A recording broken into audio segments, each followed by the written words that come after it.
Bueno,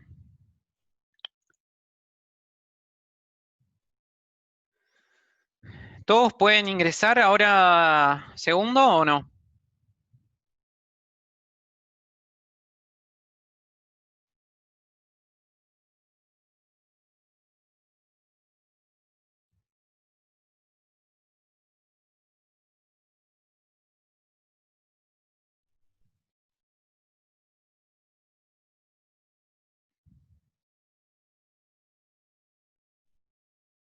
Genial. Ahí están ingresando todos, por favor, con rapidez.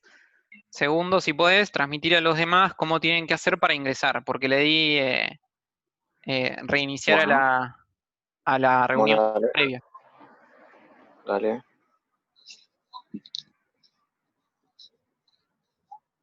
Yo mientras voy admitiendo todos y vamos a ir por temas.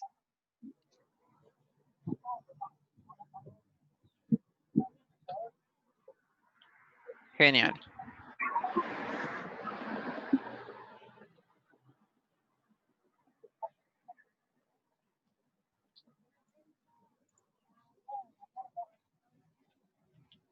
Buenísimo. Este es un temazo de que tardamos todos en conectarnos.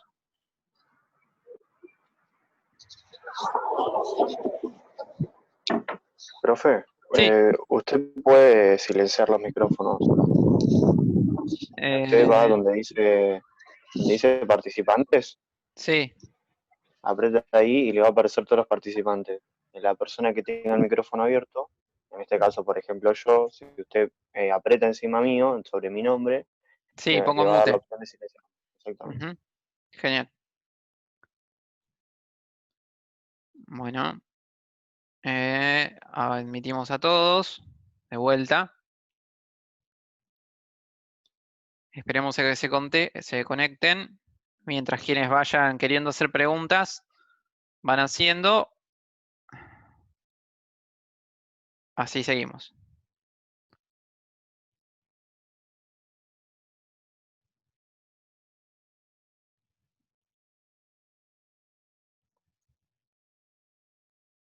Bueno,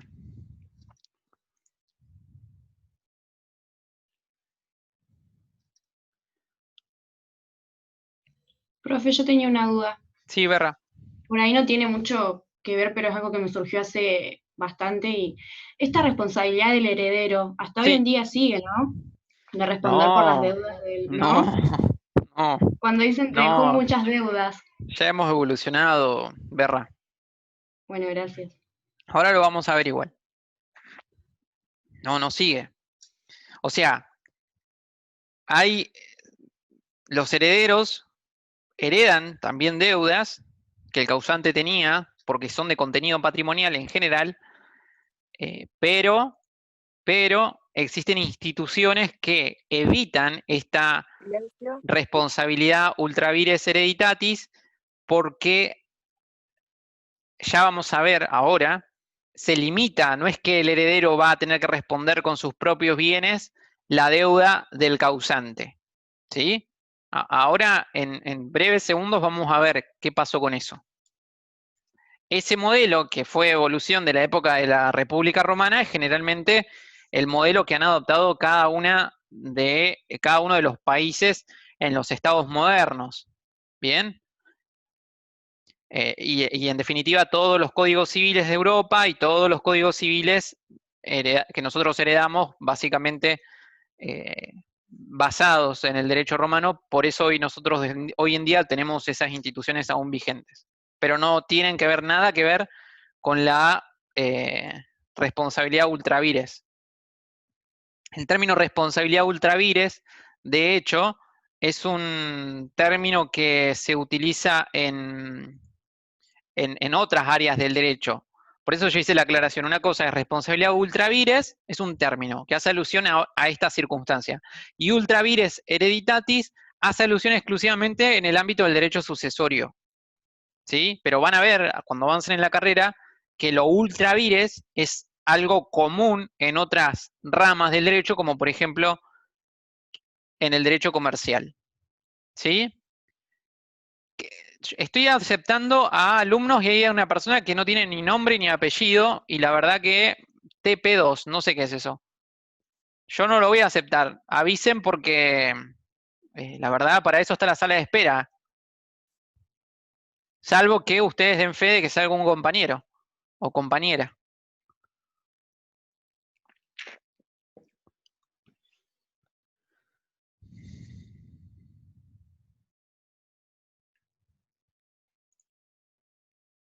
Bueno. Bien, entonces, decíamos, les pregunto a ustedes, ¿ya han usado Google Meet? ¿Tiene límite de tiempo Google Meet? Porque es súper bueno en el sentido de que se conecta a través de nuestras cuentas de Gmail. Generalmente las cuentas de Gmail todos tenemos, porque tenemos los celulares que utilizan a Gmail en general. Entonces sería mucho más factible si no tiene un límite de tiempo. Y a mí me gusta más así porque la verdad puedo escucharlos y no siento que estoy hablando en una pantalla.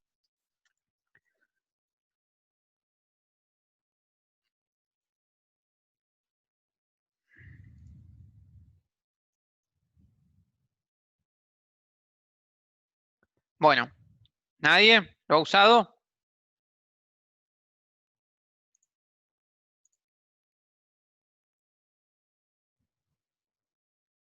Bien, vamos a esperar a los 30. Mientras tanto, habían 30 recién. Así comenzamos. Yo no, se graban igual las clases. Creo que no se graban. No lo probé. Los que usan los chicos es Microsoft. Ah, es bueno también. No tiene límite. Bien, genial. Yo no creo, pero puedo aprender. Sí, y me das un buen pie, Aravena, porque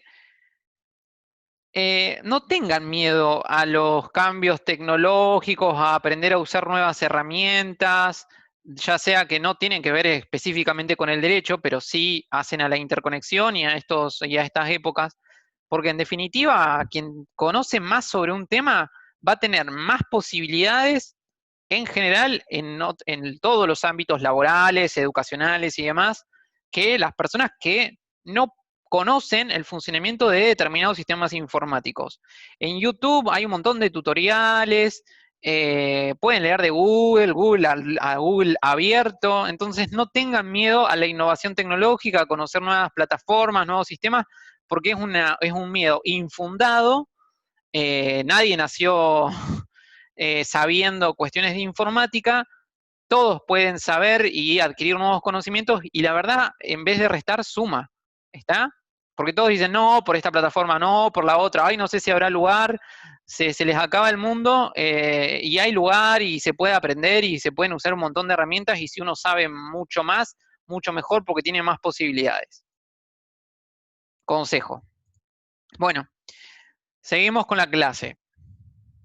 Les decía, hablamos de la introducción del Bonorum Possessio y ahora vamos a hablar de una suerte de clasificación de Bonorum Possessio.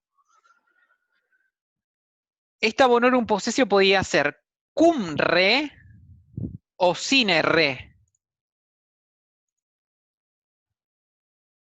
Cum re o sine re.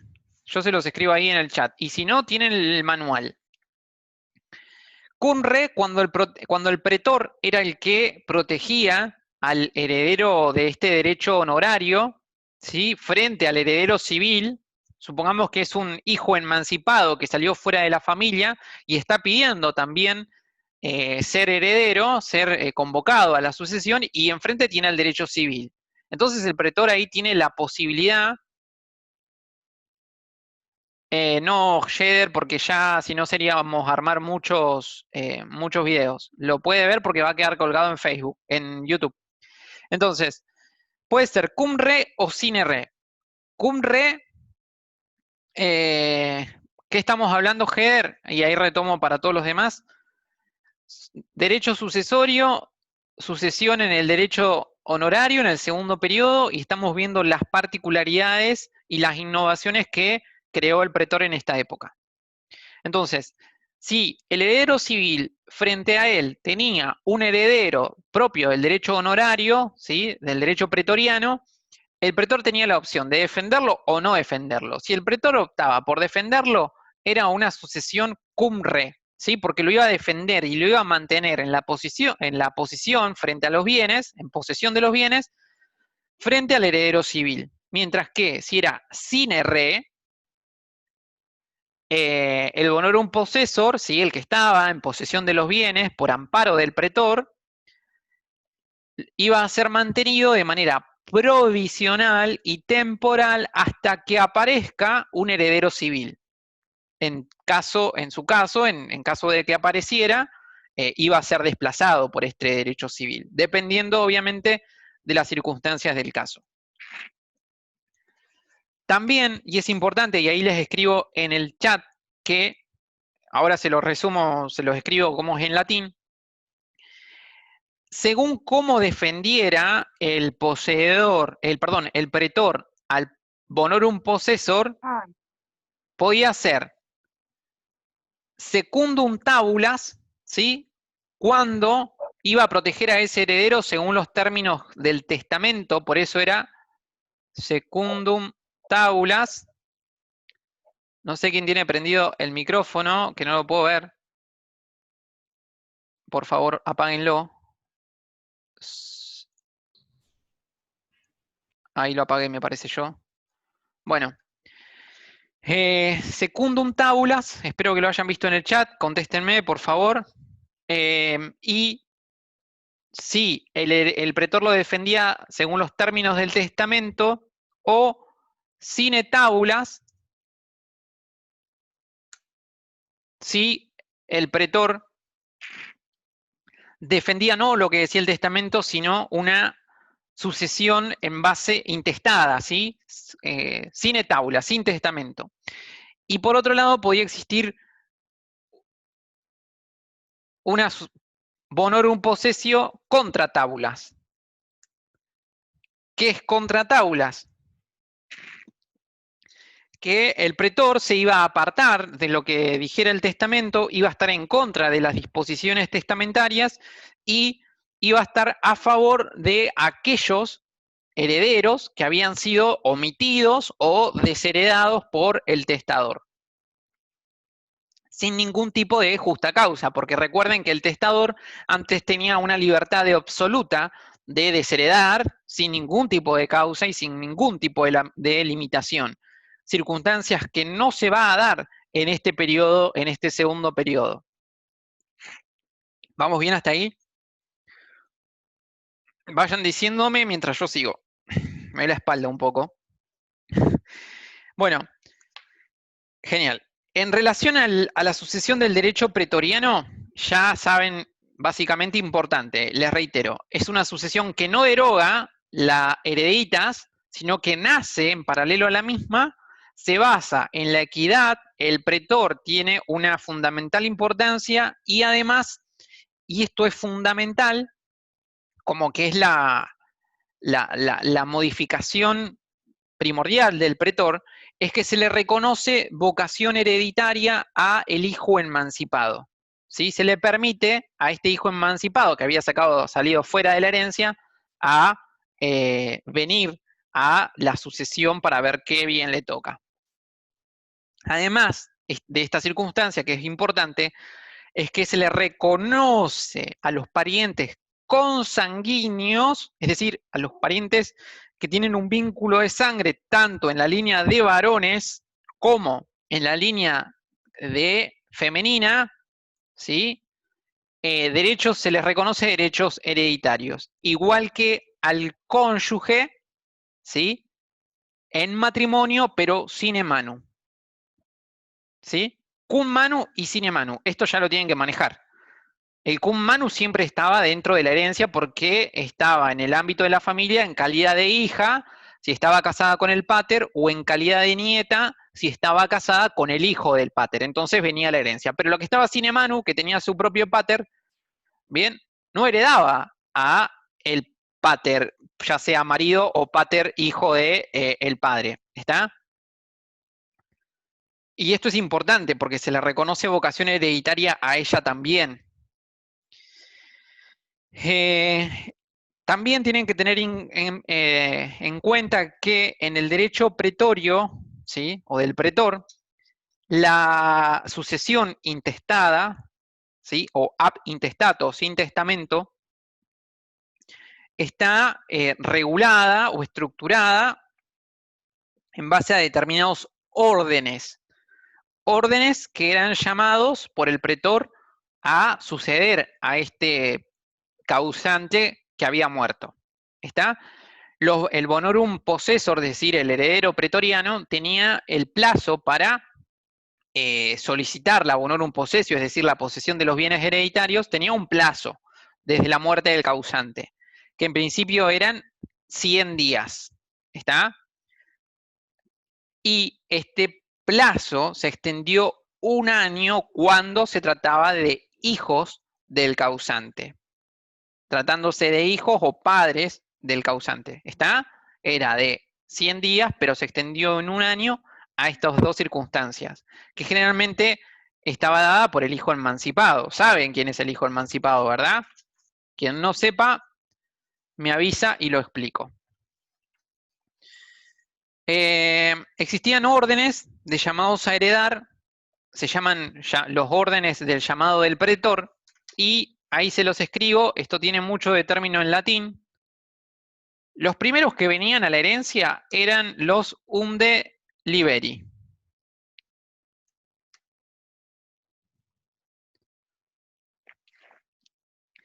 Venían con los herederos, junto con los herederos sui, que ustedes ya estudiaron. Cero estudio, Manuel, el hijo emancipado es aquel que se va de la patria, se va del marco de la patria potestad.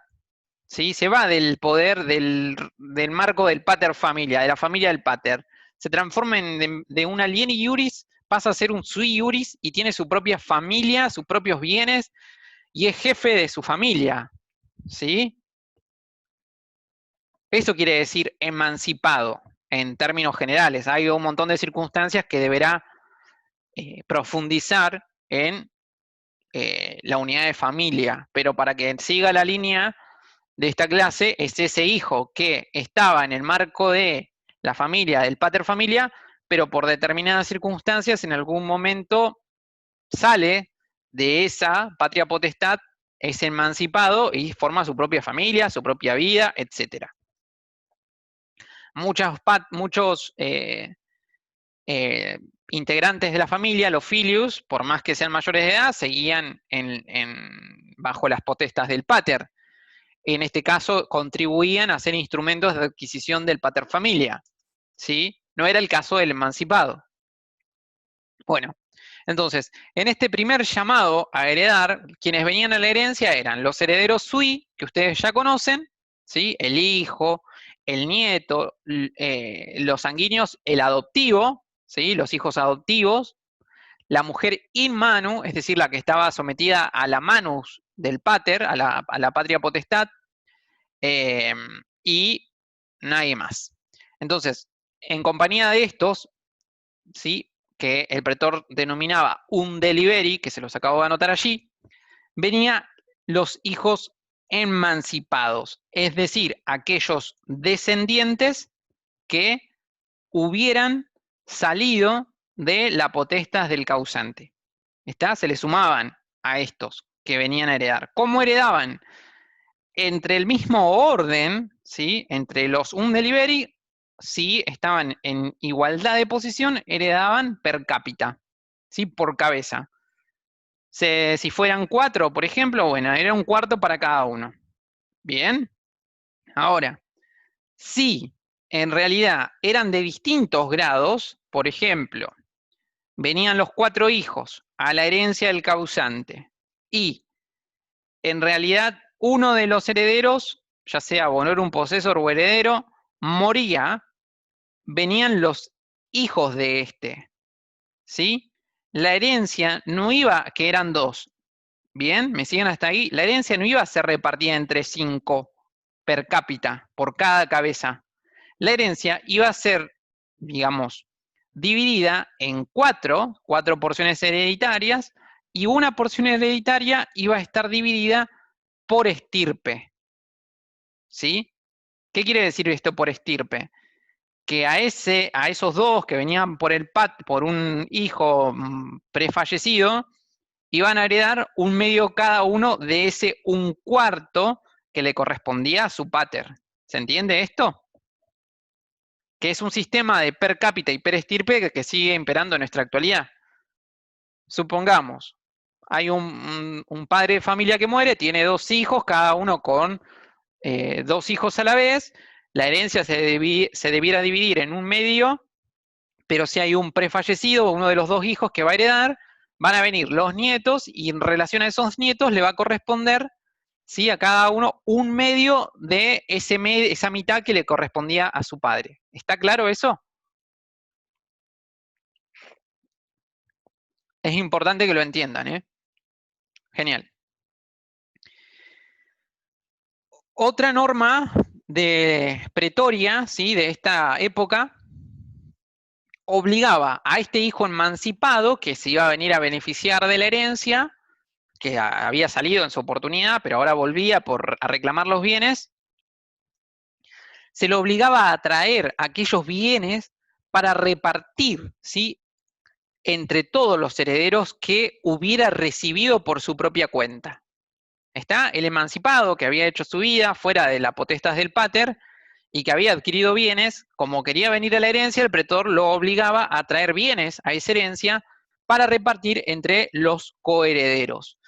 En esa situación en ese contexto es que se crea una institución muy importante que hoy en día sigue siendo fundamental, pero tiene otra regulación, es lo mismo, pero con diferentes reglas, que se llama colación.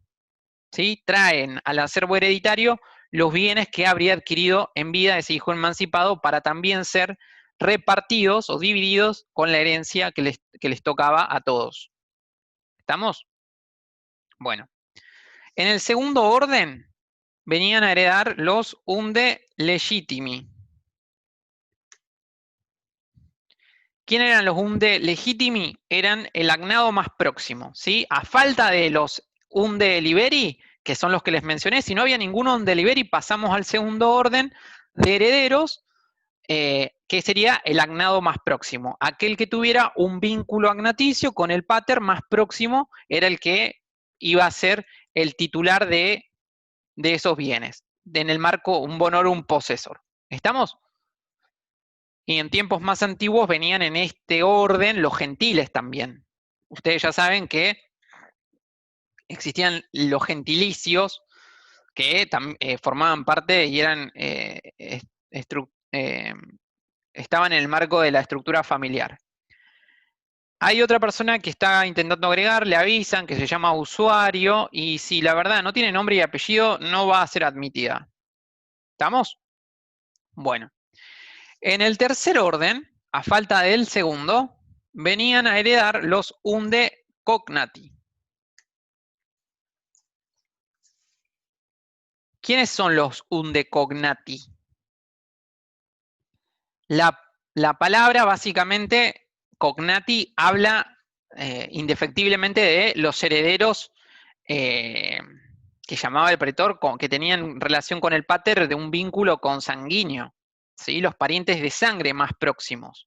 Y esto fue una gran innovación, porque iban a heredar los colaterales hasta el séptimo grado, hasta el sexto o séptimo grado en relación de parentesco, y también se aplicaba acá la regla de que el heredero más cercano, y esto nunca se lo olviden, en cuanto al orden sucesorio, excluye al más lejano.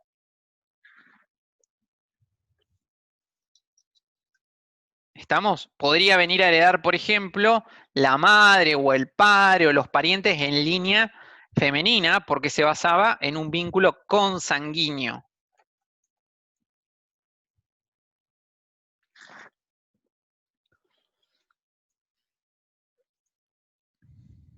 Bueno. ¿Vamos bien? El último orden sucesorio, que también se le da una oportunidad, en este caso se llamaba unde unde. Vir e uxor. ¿Qué es unde vir et uxor? Vir significa, básicamente hace alusión a al marido, digamos, y, y uxor sería la mujer en latín. ¿Quién hereda en este último orden a falta de sucesores de estos bonorum possessor? Hereda, obviamente, el cónyuge supérstite, ya sea hombre o mujer. Se heredan recíprocamente porque, bueno, tenían carácter importante porque habían convivido con el paterfamilia por mucho tiempo y heredaban ello. El cónyuge que había sobrevivido es el cónyuge supérstite, que en general en nuestros días, en nuestro tiempo moderno, en la actualidad, los herederos que nosotros conocemos como herederos forzosos son los descendientes y el cónyuge. ¿Está? Los descendientes, el ascendiente y el cónyuge. Esos son los herederos forzosos. A falta de esos, se aplican otras reglas sucesorias, pero bueno, la van a estudiar recién cuando lleguen a quinto año de la carrera. ¿Vamos hasta ahí?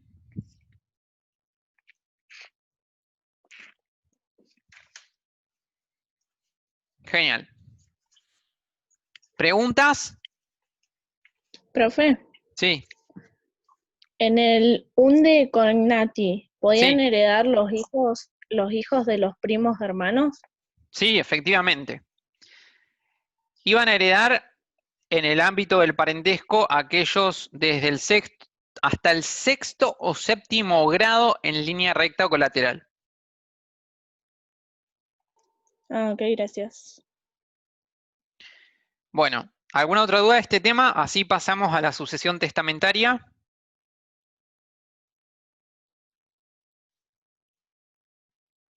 Pasamos entonces. ¿Quién puede definir brevemente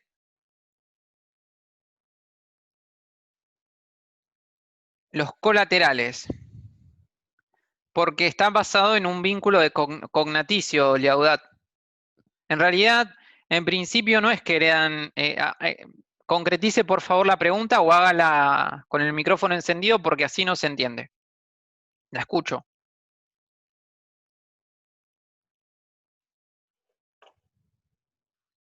Sí, lo que quise preguntar es si, por ejemplo, no tiene hijos, si los primeros que heredan serían los hermanos. Eso es lo que quise preguntar.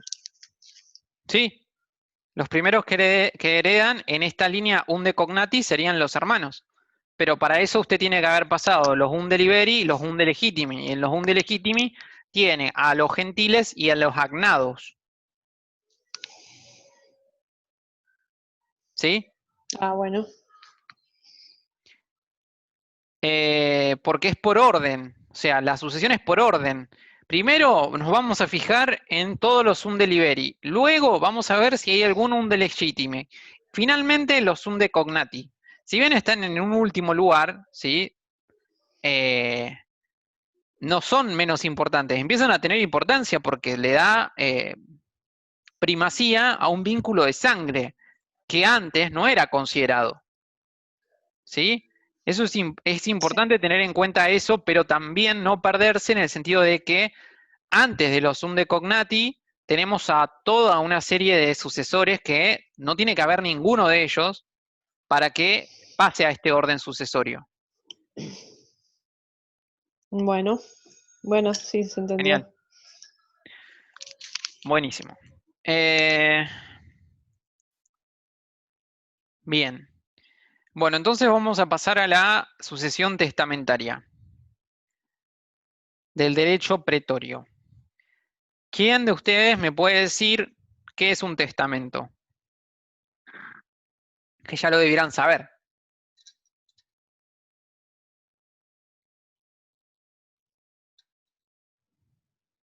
¿Un negocio jurídico unilateral?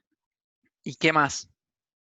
Es un contrato unilateral, la manifestación de la última voluntad. No, no es un contrato. ¿Por qué no es un contrato? Ah, porque no hay dos. No necesita la voluntad de las dos partes. Claro, un contrato es Claro. un acuerdo voluntario. En un testamento no hay acuerdo de nadie más que del testador. Es un negocio unilateral. ¿Qué más es? Es un acto jurídico como manifestación de la última voluntad. Sí, podría ser. Pero hay una definición más completa que tiene que ver con, además de agregarle la connotación relativa a la unilateralidad, es decir, es un negocio jurídico o acto jurídico unilateral, no podría ser nunca un contrato, que básicamente estaba previsto en el derecho civil mortis causa, y eso es importantísimo, no se olviden de mortis causa porque actos jurídicos unilaterales entre vivos hay un montón, pero mortis causa hay muy pocos. Básicamente hay dos, los legados y los testamentos. Entonces, es un acto jurídico unilateral que proviene del derecho civil, mortis causa, personalísimo, porque depende de la voluntad y de la personalidad exclusiva del causante, solemne, es otra característica, irrevocable, que debe contener de manera exclusiva e imprescindible la institución de heredero. Si el testamento no tiene institución de heredero, es un testamento totalmente ineficaz o inexistente, depende de la posición que uno adopte. Pero ya a esta altura, estas definiciones ya las tienen que tener así, ¿eh?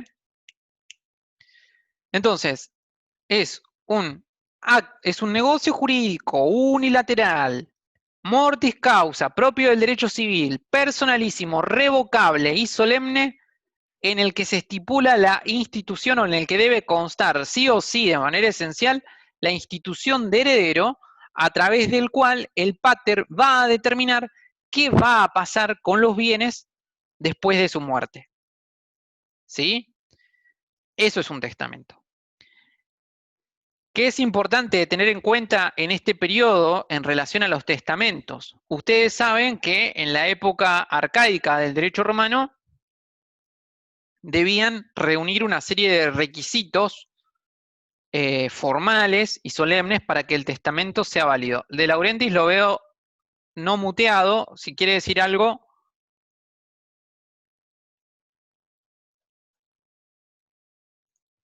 ¿Nada? Bueno.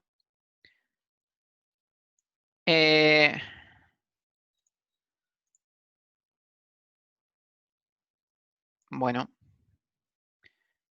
No sé qué pasó acá. Bueno, no importa.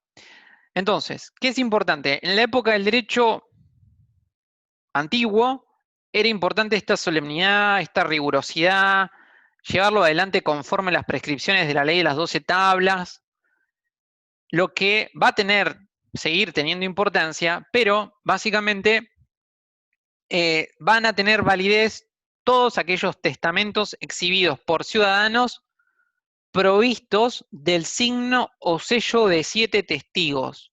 Aquellos testamentos que tengan, que sean documentales y que tengan un signo o sellos de 7 testigos, basta solo con eso, y que obviamente tuvieran la institución de heredero. Si no tienen la institución de heredero, es imposible hablar de testamento.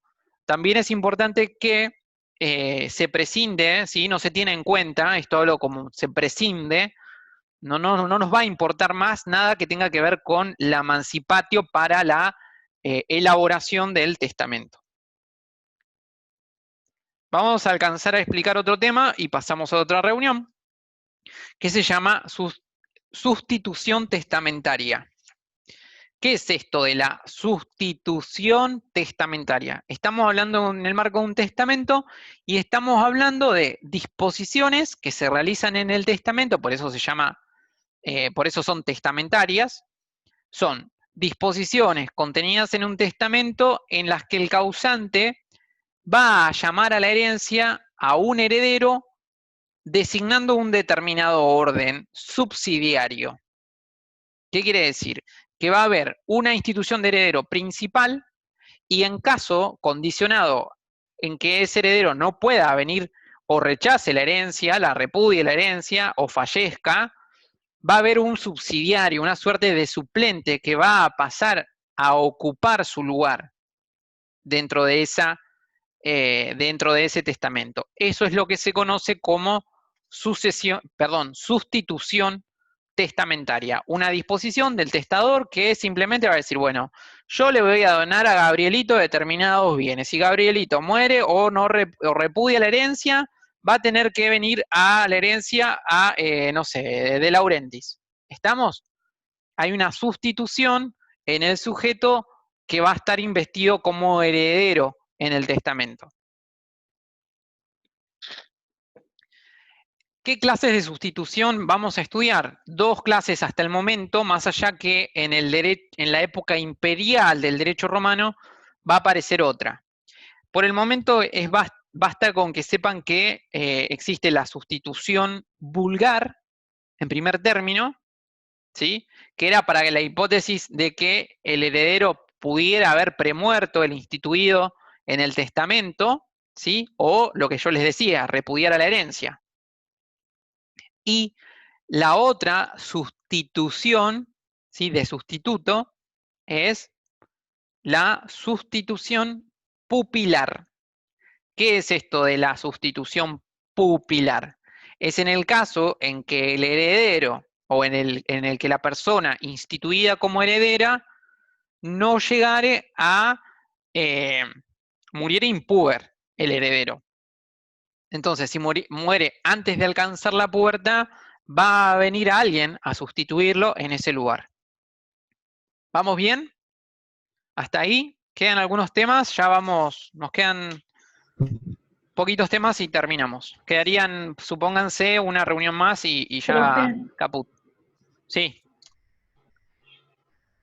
¿Puede repetir la primera sustitución que nombró? Bueno. Esa se llama sustitución vulgar, que es un heredero sustituto para la hipótesis de que no llegara a la calidad de heredero, el originario, digamos, porque o moría antes, por ejemplo, de que el testador, o repudiaba la herencia, no la aceptaba, no quería porque, bueno, no le convendría, tendría muchas deudas, sería una herencia dañosa, entonces por eso se buscaba un segundo. ¿Cuál era la finalidad de la sustitución vulgar? Generalmente esta era propia del primer periodo histórico, era que no heredara ningún heredero suyo, el pater no se llevaba bien con ningún heredero suyo, entonces por medio del testamento, para no seguir las reglas de la sucesión intestada, decía, bueno, vamos a designar al vecino, y si no viene a heredar el vecino, que herede el vecino de al lado. ¿Bien? Pero a los herederos suyos no les voy a dejar nada. ¿Está?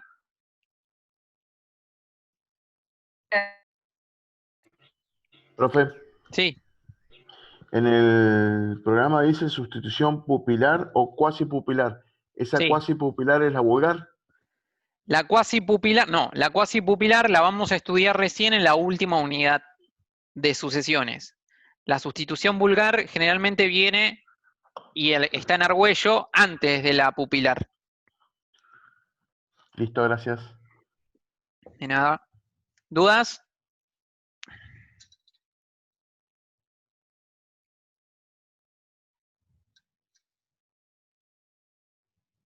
¿Ninguna más?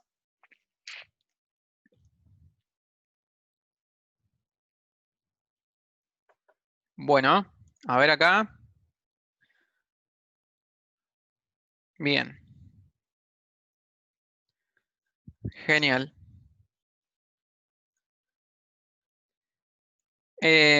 Perfecto. Bueno, ahí terminamos y nos van a faltar, ya les doy los temas para la próxima reunión, que son la capacidad para testar y ser instituido heredero, la revocación de testamentos, formas de aceptación de la herencia, efectos de la adquisición de la herencia, la colación, que es importante, fideicomisos también vamos a ver, que es el último punto, y la adquisición de la herencia y la legítima. Son temas que se los tiro así, son importantes, vemos eso y terminamos.